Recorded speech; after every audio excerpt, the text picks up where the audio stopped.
Hey, welcome back to the channel. It's your man Prime Time, and you already know you're on Prime Time Talk TV. And yeah, I'm back at you with another good video, and you already know the routine. Once you enter my house, wipe your feet off, hit the like button, hit the subscribe button, and smash the bell icon so you can be notified the next time I drop these next latest and greatest videos like these. Oh man, let's go ahead and jump on into this video, shall we? How about Bill Haney? It's being reported that he's now being granted his visa to be able to enter in Australia. Didn't I call it? Didn't I say that somehow miraculously they're going to probably allow Bill Haney to enter in at the last minute just so he wasn't there to properly help his son train, all this, that, and the third, just so they can get as much advantage as possible. That is a true testament to how good Devin Haney is, and how big this fight is. You have Australia as a whole, the government, everything, basically trying to give George Kambosos every upper hand that they can give him. Ain't that a nice thing to do? Isn't that the proper thing to do in boxing, to get your government to help, derail and detain members of your team and your father, your coach, your manager. You got to fly over with different people. You got to get people you don't even know to help you with training and your camp and things of that nature. Wow. Man, Australia seems like a wonderful place. Hey, isn't that the place where they wiped out all those dark-skinned Aborigine people? Man, that is an awesome place. Wow, so they really take care of their boxers like this? Like George Kambosos, they make sure that the opponent's father can't come and train and all this and that. Wow. I wish they would do that over here in the United States. Oh, well, they do that. Yeah, they do that for certain people. Tyson Furies, But I digress. So now Bill Haney is all of a sudden granted his visa to get in and watch the fight. I wonder what changed their minds. That's different. Wow, I would really like to know what changed their mind. But hey. Say, hey, where he is. Thank you. Hey, that Bill Haney is now being granted to enter into Australia. I never knew, what held him out anyway. Seeing that the man hasn't had a crime or a parking ticket in 30 years, and he raised a son that is a world champion that owns his own company at 23 years old, is making more money than most fighters have made in their whole career at 20, 21, 22. But hey, who's digging on all that? But in other news, the last press conference, before Sunday, not the face-off, but the last press conference, Devin Haney finally got some get back on your boy old George Kambosos for that, statement he made about you being a rat and a snitch. Man, people over here in the U.S. been eating George Kambosos up for that. Because, I guess he's trying to watch a few films over there in Australia, some gangster films or whatever. And maybe he's thinking about the Young Thug situation, he might be listening to the radio station over there and they talking about Young Thug and how his 28 people got busted and all this and that, because that's a RICO charge. Not what George Kambosos is talking about. I don't even think he knows what a rat and a snitch really is. At least not in the Australian perspective. Because he's saying like, oh, he's a rat, he's a snitch, but that only pertains to mobs, movies, RICO acts, organized crime. Now, what you in Australia is doing, that's what you call organized crime. They're in cahoots with you keeping Bill Haney out of Australia to properly train his son, which this has never been done in boxing history. Never been done. Now, all of a sudden, y'all allowing him a day before the fight to come. That is so convenient. Oh, you guys, y'all are amazing. We never expected Australian government to do anything like this, against a black fighter. I mean, they treated all of the Aborigines with nothing but respect. They let all of those people live. Oh, hold on. Wrong country. No, Australia wiped out all the Aborigines. My bad.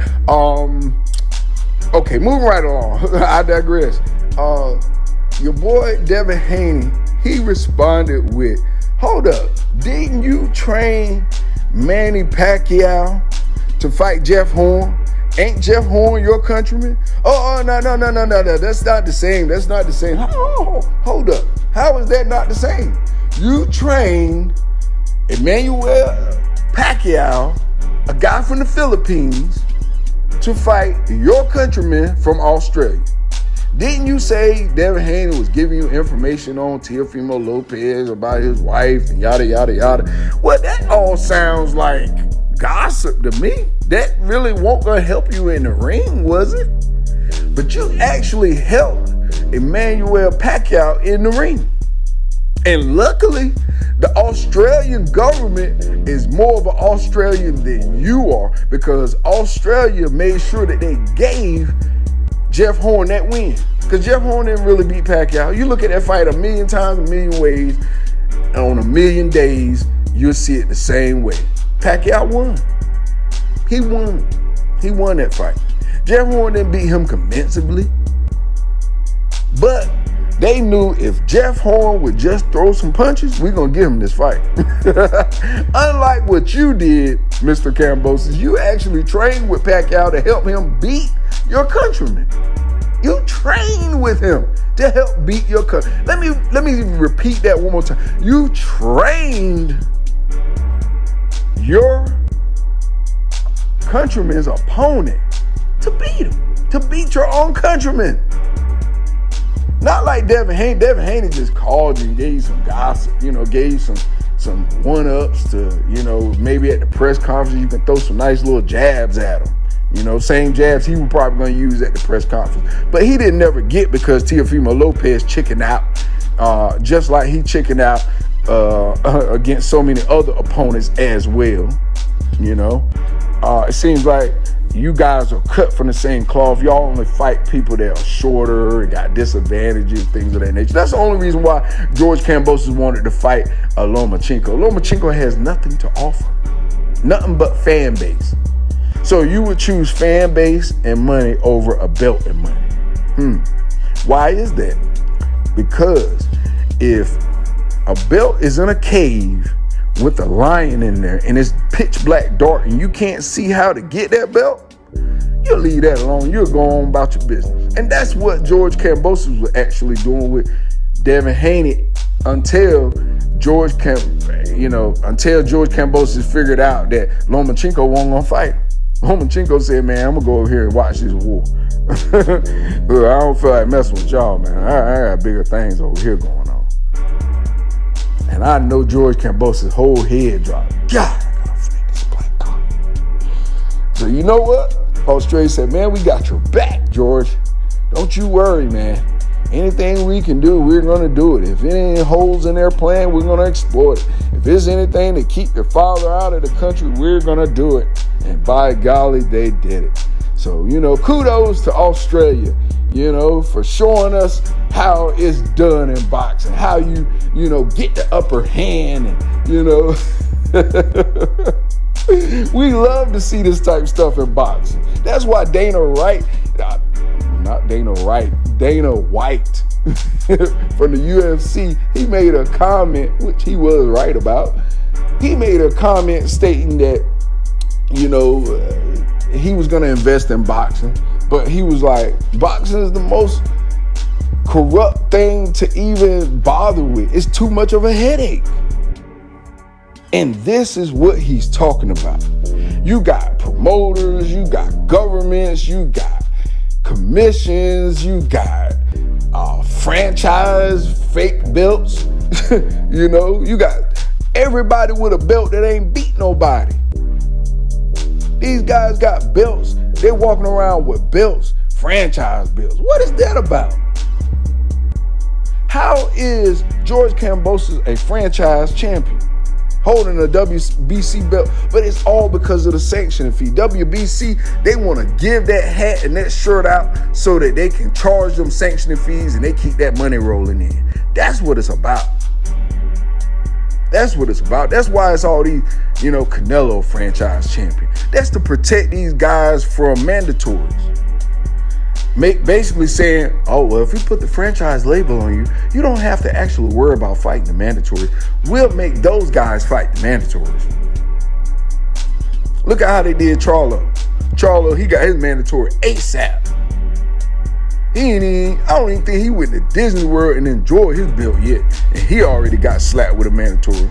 Canelo ain't never fought none of his mandatories. Never. Never been forced into a fight. Never has fought a mandatory that he didn't want to fight. And if he did fight a mandatory, trust me, that mandatory won't nobody to even remember. Same thing with Ryan Garcia. He don't fight none of his mandatories.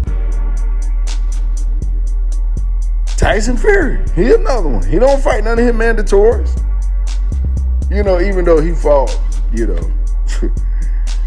Dillian White, I guess you want to call that a mandatory. He ain't fighting no Otto Wallen again. Otto Wallen should be the mandatory. Who beat him? Nobody. But see, they protect certain fighters. Otto Wallen cut Tyson Fury up, had him bleeding like a stuck boar. No pun intended.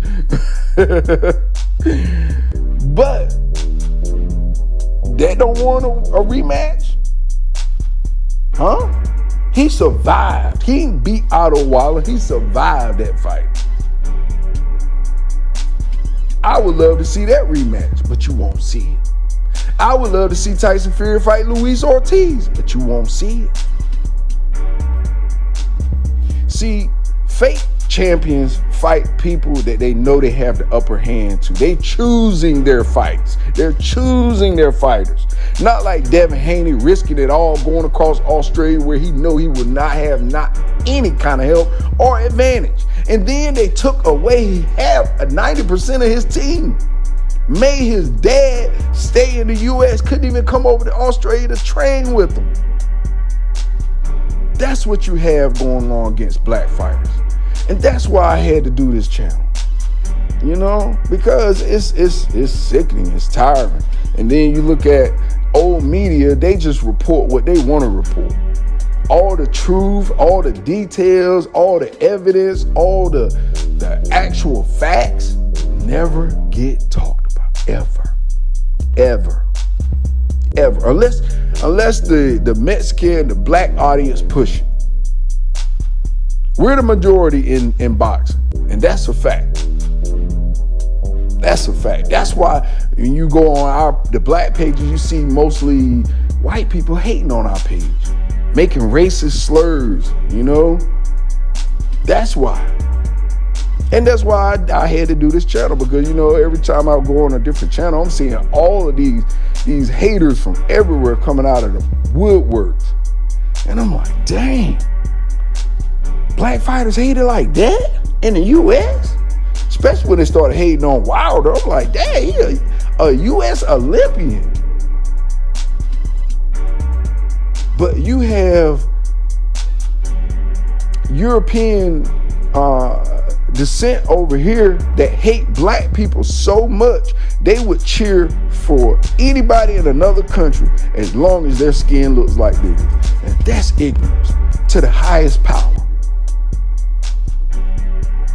And that's why I want Devin Haney to win. Devin Haney ain't just fighting for undisputed. He's fighting for history. He's fighting for legacy. He's fighting legacy for our people, for blacks. Because so many times the cards are stacked against us, period, from the get-go. As soon as we're born into this world, the game is stacked against us, man. For real. I'm sorry. I know a lot of people don't like to hear this kind of talk. I know. Because, you know what I'm saying, it ruffles your feather on the inside. Don't nobody like to be called racist. Don't nobody like to be called ignorant, stupid, and dumb and things. But it exists. It exists. So, anyway, like I said, I'm standing on what I chose. Devin Haney, by unanimous decision. I give George Kambosos 2 to 3 rounds, 4 rounds max out of the whole 12-round fight. Period. Put a stamp there. And with that being said, that's all I got for you in this video. You already know the routine. When you leave my house, hit the like button, hit the subscribe button, and smash the bell icon so you can be notified the next time I drop these next latest and greatest videos here on Primetime Talk TV. And I'm on social media everywhere. And definitely go to the website at primetimetalktv.com and copy you some merch, hat, shirt, something. All right, y'all. Peace.